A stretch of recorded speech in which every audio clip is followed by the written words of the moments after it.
नमस्कार।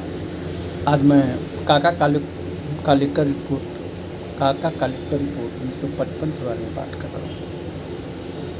सरकार ने 1955 में एक कमेटी गठित की काका कालेकर साहब के नेतृत्व में, और उस काका कालेश्वर साहब के नेतृत्व में जो गठित की थी वह ये थी कि सामाजिक रूप से पिछड़े लोगों को एक लिस्ट बनाई जाए आर्टिकल 340 के तहत, जिसमें उन्हें सामाजिक रूप से पिछड़े लोगों को कुछ मदद की जाए। आरक्षण में जो भी चीज़ हो मदद होनी चाहिए। ऐसे स्थिति में काका कालेकर साहब के नेतृत्व में 1955 में कमेटी बनी और उन्होंने 2399 जाति का एक लिस्ट सुपुर्द किया सरकार को, जिसमें उन्होंने कहा कि ये जाति जो है सामाजिक रूप से पिछड़े हुए और उन्हें जो है हक और अधिकार मिलनी चाहिए। तो काका साहब कालेकर के रिपोर्ट में जो सामाजिक रूप से पिछड़े हुए जातियों को आधार बनाया, नेहरू जी ने उनको रिजेक्ट कराया।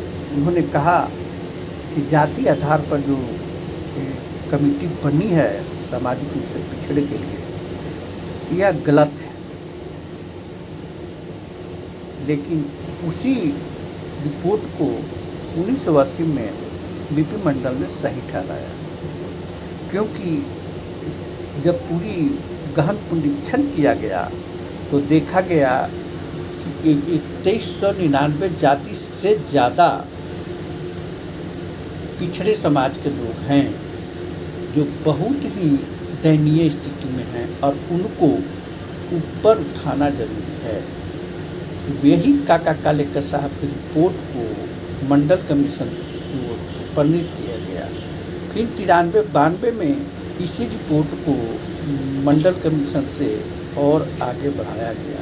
तो ये काका कालेकर साहब का जो रिपोर्ट था, मैं उसी के बारे में बता रहा हूँ कि नेहरू जी ने बंद किया था 1965 तक इसके बारे में कुछ भी सुख बाहर नहीं हुआ। और आज फिर जो है ये जो बैकवर्ड क्लास का जो रिपोर्टिंग है एक समय में अब फिर चर्चा में आई है, और इसी चर्चा में काका साहब कालेकर की रिपोर्ट जानना भी जरूरी है। इन्हीं शब्दों के साथ हमारी जितने भी अच्छे लगे वीडियो वक्तव्य, तो आप कमेंट में लिखेंगे कि क्या काका कालेकर साहब की रिपोर्ट सही थी या नहीं थी, और आगे हम मंडल कमीशन रिपोर्ट 1993 और 92 के बारे में बताएं।